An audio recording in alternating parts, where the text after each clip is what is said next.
Good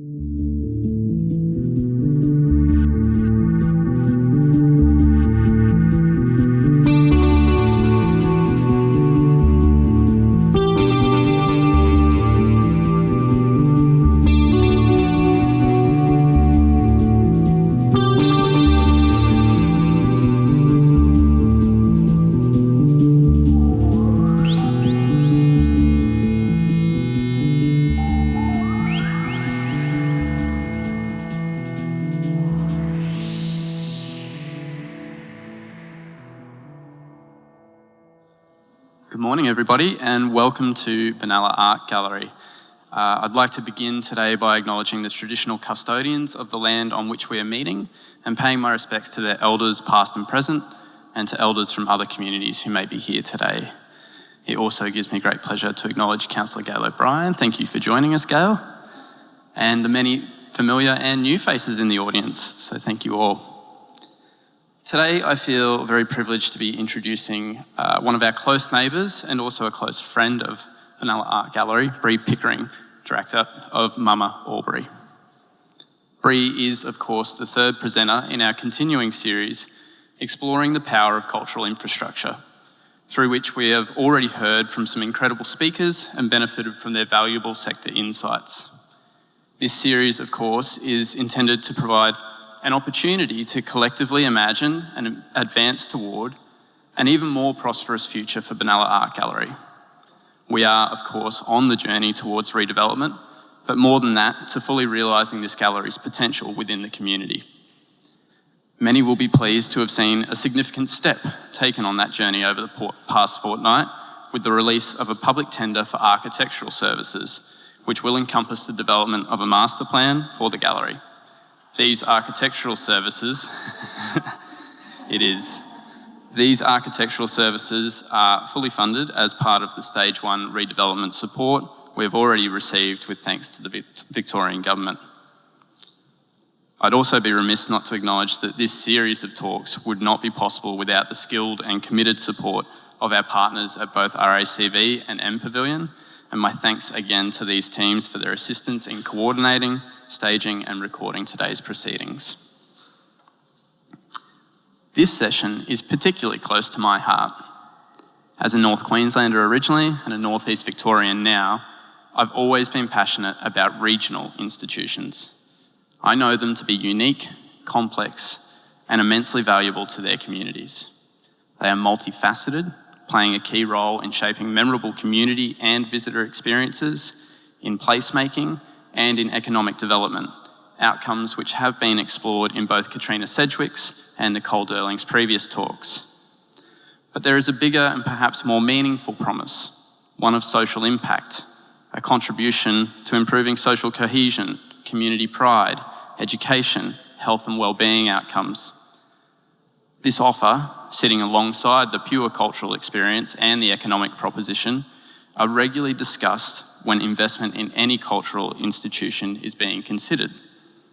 But what is achievable? And particularly what is achievable in a regional setting? Well, I'm very happy that Bree is with us today to explore just that, drawing on her experiences at the helm of Mama since she began in 2016, just 1 year after the new museum launched. How has Mama delivered on those promises? What experiments have worked? And what governance structures and resourcing have best enabled these outcomes? Bree, thank you for joining us today. I know it's been a tough couple of years being on the board particularly, but it's lovely to have you join us here again in Benalla today and the first of many visits in the coming years, we hope. Everybody, please make Bree very welcome.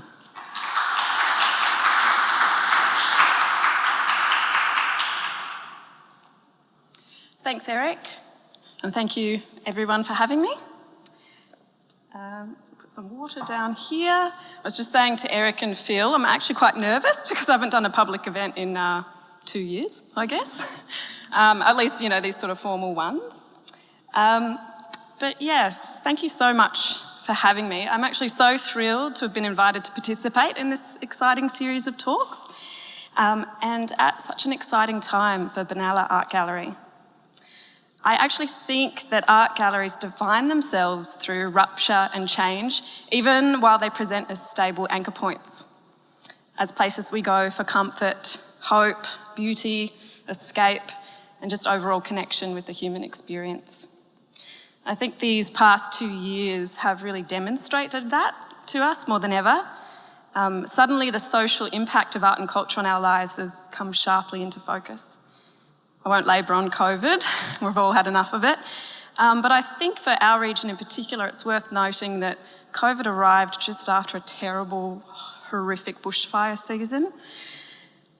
And both of these experiences have taught me and my team a lot about the role that the museum has to play in both the imagination and the experience of living in Albury-Wodonga, and also about how we're going to do our job moving forward.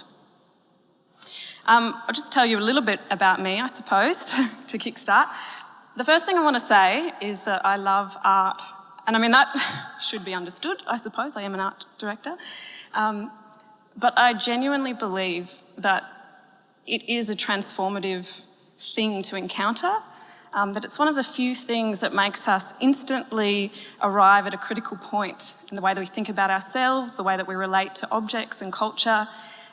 It stimulates curiosity, it stimulates strong feelings, and there are just few things that do that in the same way.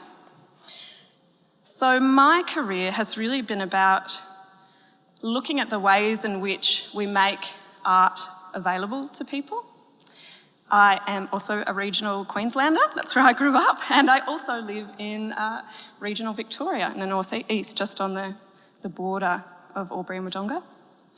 My career in art started sort of messing around in artist-run spaces in Sydney, and then my first job was at Anna Schwartz Gallery in Sydney, which is a commercial art gallery. From there, I went to Washington, DC and worked at the Australian Embassy doing cultural programs there. And then I spent a couple of years in Philadelphia as the executive director of an experimental art space, one of the longest running ones in the US. And then I came to Albury, to Mama, and it was such an exciting proposition to be able to show up at a museum that was sort of a year old. The new museum was a year old. But actually Mama is the result of over 70 years of sustained support from the community it serves, alongside strategic planning and investment by Albury City Council. The beginnings of the collection took seed in the establishment of the Albury Art Prize in 1947, which began with a £75 donation from Council. The collection that grew from that prize was eventually transferred to the care of Council and became the city's public art collection. In 1981, Albury Art Gallery opened in the city's former town hall building under the governance of Council. The gallery was sustained through dedicated support from the Friends, the Albury-Wodonga Regional Art Foundation, which became the Mama Art Foundation, and it should be noted that both of those groups were completely volunteer run. And it also received annual funding from Albury City. In 2014, Albury Art Gallery closed for redevelopment, and it opened in October 2015 as Murray Art Museum Albury. The redevelopment was primarily funded by the local community, both through council support and through philanthropy, with additional support, just a tiny little bit, I should say, from the Australian government. And that overall history of the museum remains an important part of its identity and its standing within the community. Mama sits right in the heart of the city. It's an important civic space for our community, as much as it is a cultural destination for visitors. And I think it's worth reflecting on the fact that arts and cultural spaces in regional, rural and remote areas are different to their metro counterparts, just as they are different from each other. Regional art spaces are born of the communities and exist in much closer proximity to those communities, which of course increases their impact and responsibility to the communities that we serve. For example, Mama's visitation is around 80 to 100,000 visitors per year, not including visitors to the restaurant, so that would bring the facility visitation up to around 130, 140,000 per year. But the Albury-Wodonga regional population is about 90,000. So that's a per capita visitation rate that a metro institution can only dream about. And in the most recent Albury City community satisfaction survey, which only looks at Albury, not at the Wodonga population, found that 45% of our community had visited at least once in the past year. Like 45%. It's just wild. It's incredible. And so I think those figures alone are enough to justify the investment in Mama. What other evergreen, all-weather, all-ages facility has that kind of community reach? We also know from surveys done in the United States that people now trust museums more than they trust the news. So I cannot overstate how crucial regional art museums are in terms of their potential to build social cohesion and promote togetherness simply because of how close we are to our communities. There is a certain strain of the Australian political culture that says that it hates art. It's something I think certain people like to throw around as something that makes them really Australian is to hate art, but it's just nonsense. It's like saying you hate sport. Is there really no sport that you don't want to watch, play, or do? It's just nonsense. Art and sport are just crucial to life. We've just got to get on with it and embrace them both and work on making all of those things accessible to many people in our community. So, I arrived at Mama in November 2016. It's a year after the launch. And the team behind the redevelopment, led by Jackie Hemsley, who I have to say is an extraordinary force in building cultural infrastructure. She's now up in one of the ports. She went to the beach after living in Albury for a while, and she's doing amazing things up there, so look her up. So that team had done the almost impossible in delivering a new museum. It was a huge and exciting rupture, and it looked like an almost complete breaking point with the past. The promise was huge. This museum was going to be everything that everybody dreamed it was going to be, and it was going to put Albury on the map as a national cultural destination. And that's when I arrived. Like a killjoy, actually, coming to spoil everybody's party. No, actually, sort of a little bit. The reality is, though, that cultural institutions have to earn their reputations. And this is especially true of regional art institutions, who must exist both within their communities and in the national and international arts ecology. Doesn't matter how fancy your building is or how slick your marketing is, it falls down if the museum itself can't deliver to the people who've invested in it, and also to the people who are the beneficiaries of that investment, both now and into the future. And Mama definitely overcapitalised. It was running 52 exhibitions a year with an exhibitions team of about 3 and a bit, all of whom were really great, but had never worked in a museum of that scale before. It was insane. It was chronically under-resourced, as most regional art museums are. So donors were upset because we couldn't follow up on the programs that we had promised them. And the other thing was that the museum's most invested visitors, those ones who are connected to the history, were grappling with the new direction. They were feeling a bit jilted by the reality of the change as the museum's mission expanded to serve a broader cross-section of visitors. I'm terrible at slideshows, by the way, you might notice. There you go. So they'll sort of relate to what I'm talking about and sort of not. So anyway, my job was to kind of calm the museum down, to find its boundaries and set its ambitions. The goal was, number one, to establish Mama as a nationally significant regional art museum from a cultural sector point of view. So we are able to work with the most exciting artists, collaborate with like-minded cultural institutions, and attract donations and support nationally. And then 2, it was to ensure that the museum was properly structured to serve its immediate community. These are actually not easy things to do. Firstly, a museum needs professional staff who have networks and understand best practice in the art sector at a national level. And we also need those staff to be interested in sharing their knowledge and mentoring others who will never have worked in an art museum before. It's about 70% of my team.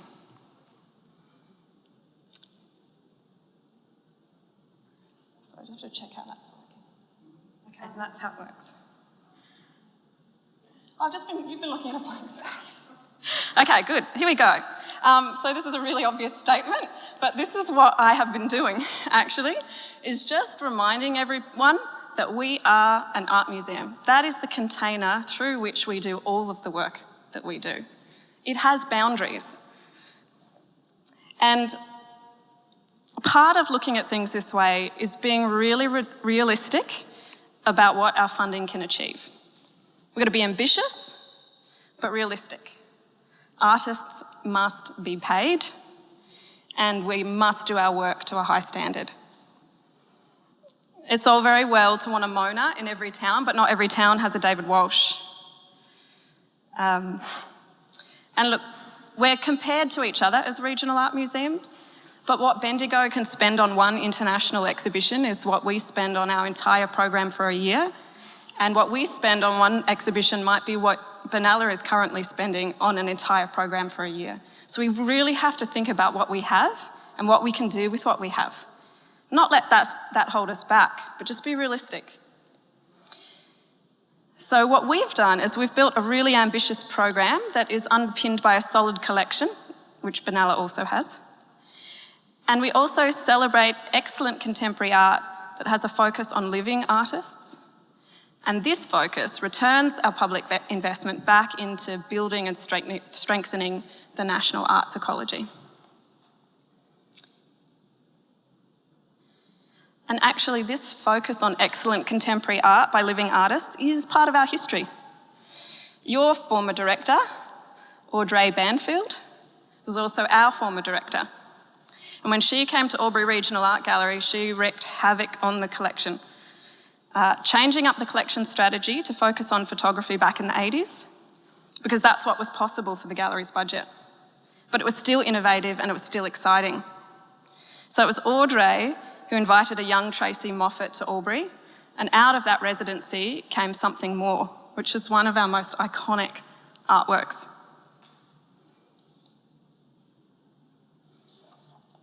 So it's in that spirit that a couple of years ago we commissioned Lorraine Connolly-Northey, who made this amazing work called On Country.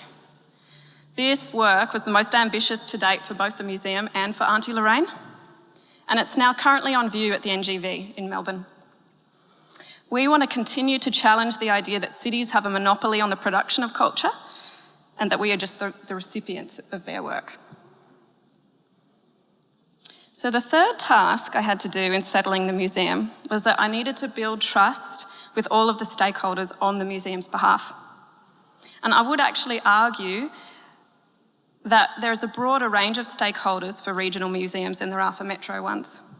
Most of us are operating under council structures, which are stakeholder minefields, and I'll talk a bit more about that later, with friends or volunteer groups, with schools, with donors, with local artists. And these stakeholders operate in closer proximity to the museum than the metro ones do. So as an outsider coming in, this is really hard. Buying a house and having a baby in the local hospital, that helps. But it's also about those of us who come in learning that there is no way an outsider can know better what a community needs than the people who are that community.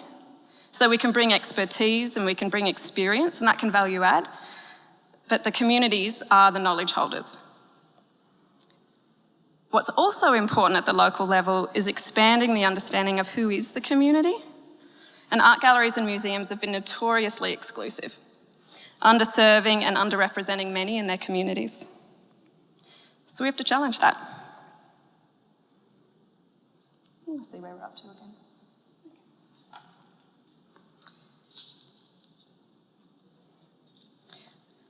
In the regions, we have to serve many, and the work that we put up can never appeal to everyone.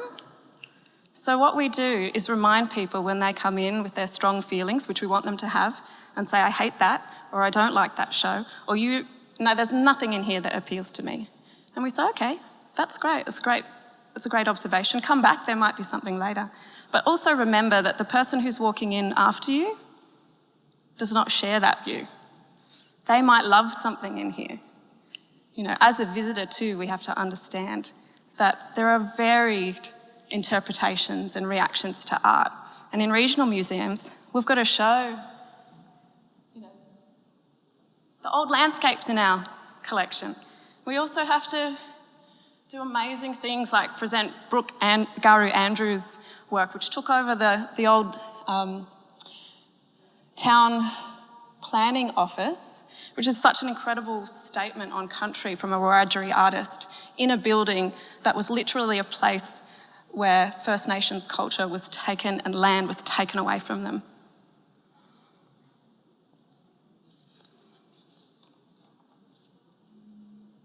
Got my slides out of whack, but I got excited about that, so that's where we are. Oh yeah, okay. So what this all comes back to is creating a shared vision and improving the capacity of the museum to understand and communicate its value proposition for everyone involved. We have to respect where the museum is at and who got it there, even as we push for rupture and embrace change, as we must, to serve and be relevant to our communities.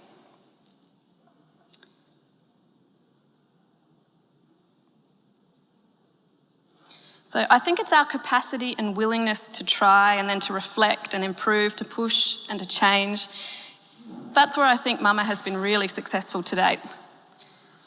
The community's investment is paying off and we're getting better at communicating it.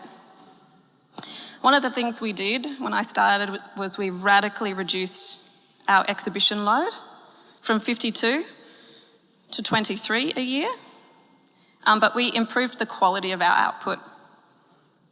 We also heard from our community that they just didn't have time to come and see 52 exhibitions a year and they kept missing stuff.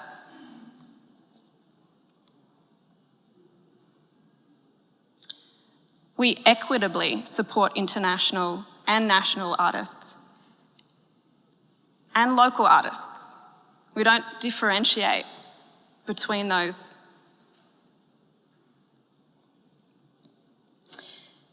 We've expanded our interpretive programs to broaden access to our exhibitions.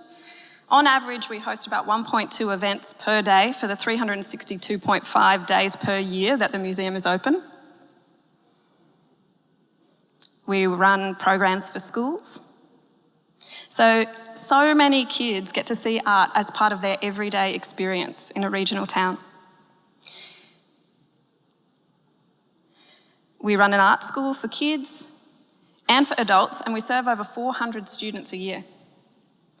And we provide family-friendly access to really good art. The other important thing is that we have fun. You won't be able to tell this, but the drummer in this picture is actually the CEO of our council. We run a store that supports Australian and local artists and makers.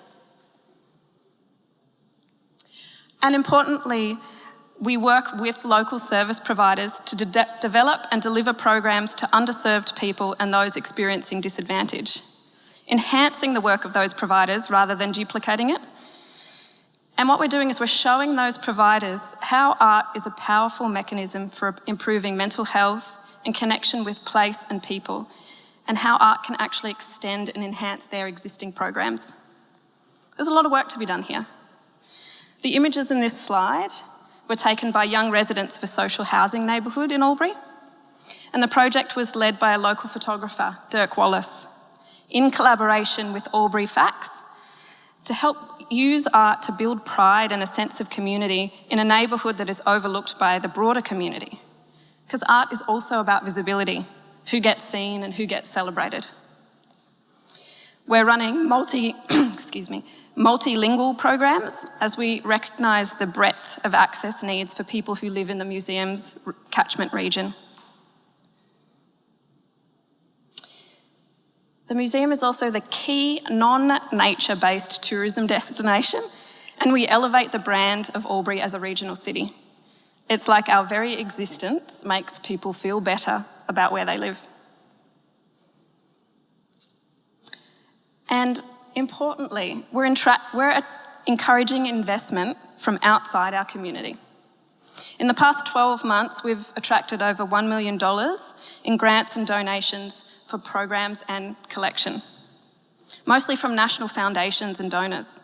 So on a $2.3 million operating budget, of which council contributes around $1.6 million, we were able to attract an additional $1 million in support, all of which was delivered back to our community.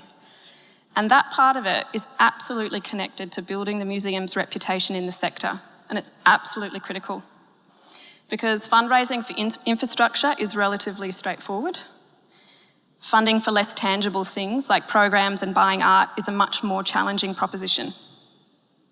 We have had to show nationally that our community is serious about investing in art, and that in turn has encouraged others to invest in our community.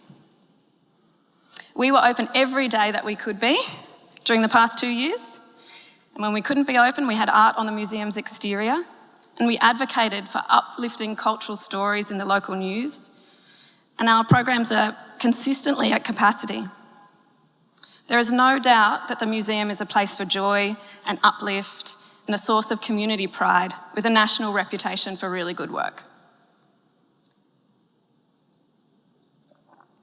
I'm going to take a little bit of a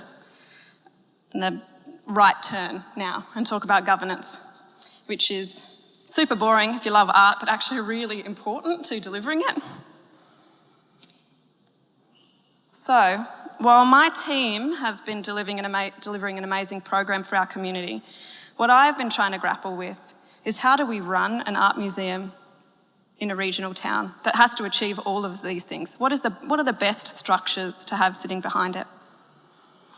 When the museum was imagined as Mama, this is what council wanted for it. That Mama would operate under a progressive business model that includes increasing capacity for earned and contributed revenue from commercial operations and through private funding from philanthropists, sponsors, and independent and government funding bodies. When the museum opened, they thought they had solved that governance issue. And they decided that council would continue to run the museum. A friends group would continue to operate, the foundation would continue to operate, and that would provide the level of transparency required for donors. But it was a nightmare, I can tell you coming in. There was a real sense of confusion about who did what, who was Mama, who had they donated their money to. We had two independent organisations, a friends group and an art foundation, that while working with Mama had no obligation to do anything that we said or come under our kind of strategic objectives, but still were representing Mama in the community. And everybody had great intentions, but it was just confusing. And look, as I said, donors were a bit cranky about that. And in a small community, people need to know who's responsible and who to talk to. And the other proposition is, with this model, they attracted a professional director, which is me, and I've spent 5 years as a team leader of council. So 70% of my time is managing council structures, and then 30% of my time is trying to build the museum that I'm been requested to build. It just doesn't work. So I've been talking to council about that, and because everybody has the right intentions for the museum, we've gone through a process of consultation, deep consultation. This has been going on for 4 years now. And very quickly, back in 2018, council said, "You're right, we've got to sort this out." So that's where we are. All going well, on the 1st of July this year, Mama will become an independent, not-for-profit organisation under a company limited by guarantee model run by a board of directors. And the reason we're doing that is because independence is needed to grow. We can still deliver a good quality art museum under council, there's no doubt about that. But we can't deliver the museum that council and the community imagined under those structures. Independence will allow us to increase our financial stability.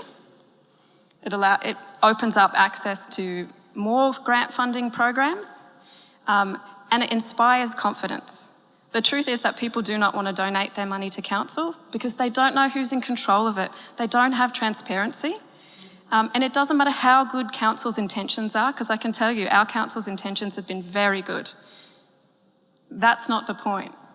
And a board of directors that is drawn from the community provides a very clear leadership and responsibility.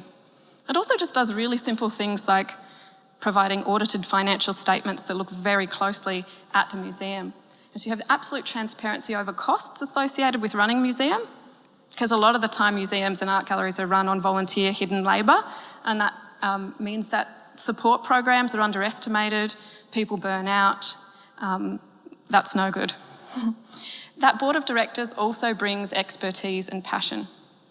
So as the director of the Art Museum, I am the sector professional expert within council, and I report to non-specialists who have such a broad range of responsibilities, important responsibilities to our community, but they can't back me up.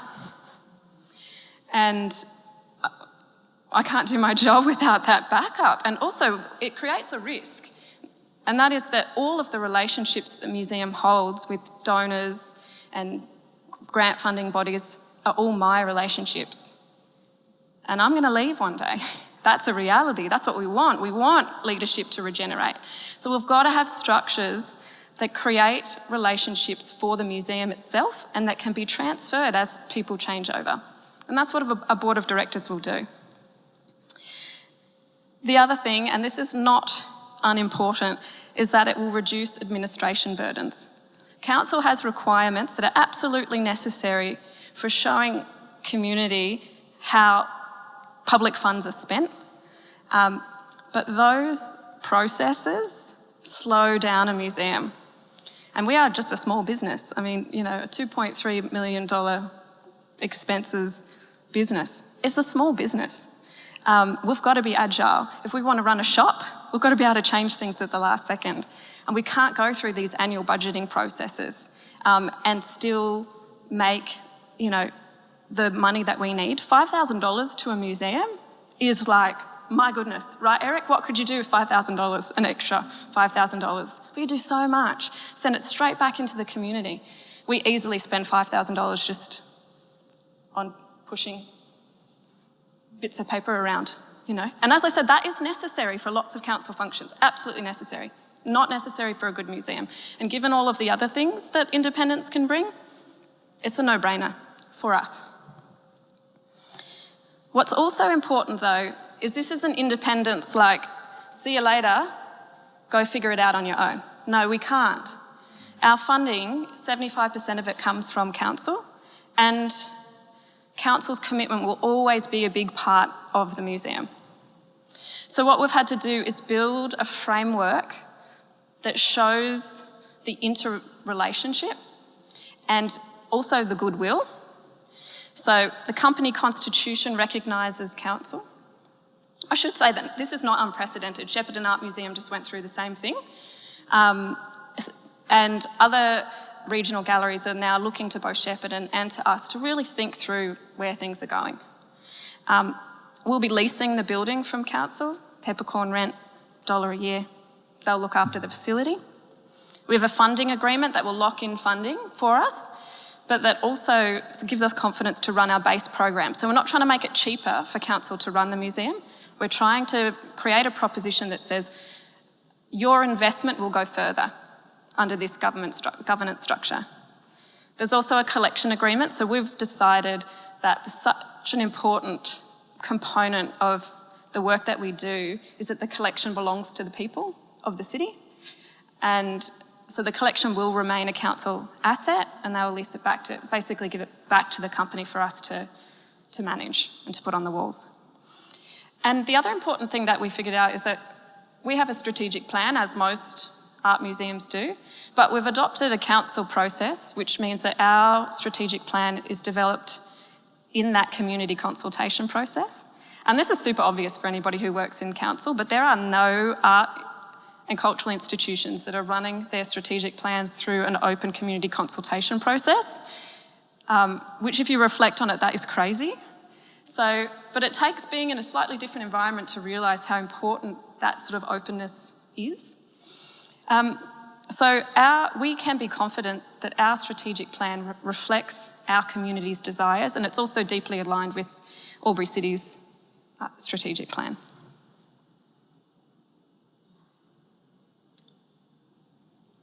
So that's Mama. I might have talked really quickly. Obviously, I've covered a lot of ground, so I'll open up for questions. But I did want to show you a little promo video, if I can, to get you to come to my museum. But we developed this video for our local community, and all of the people speaking in this video are from our local community. And I think they say it better than I do.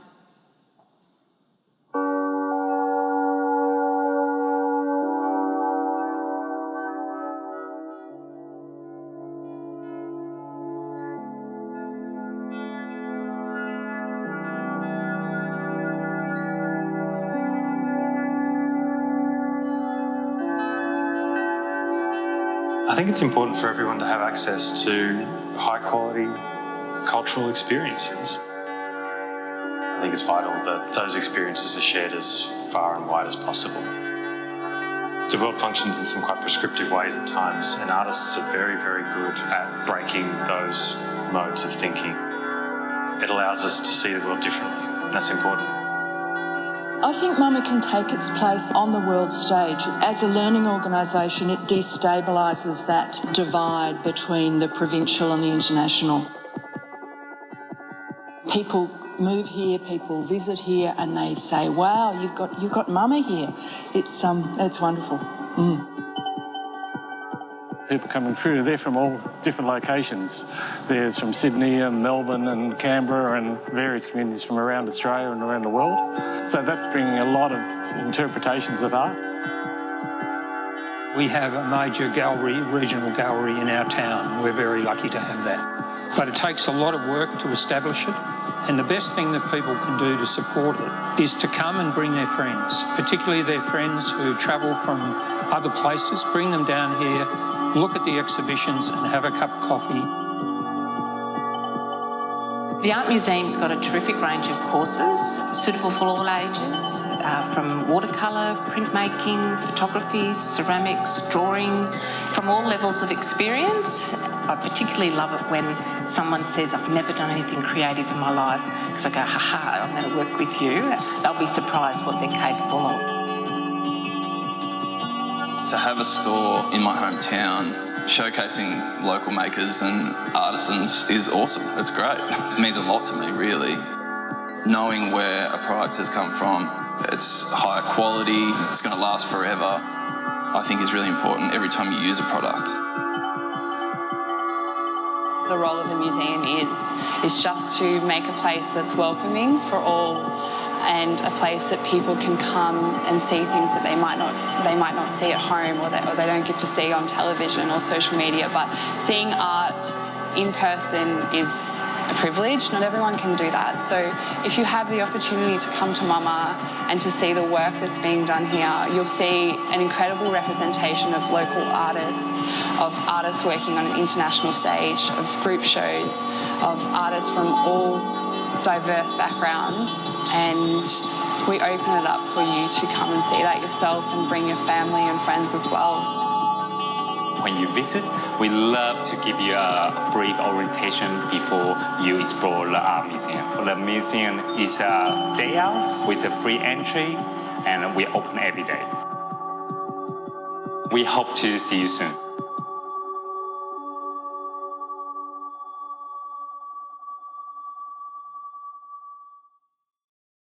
Thank you so much.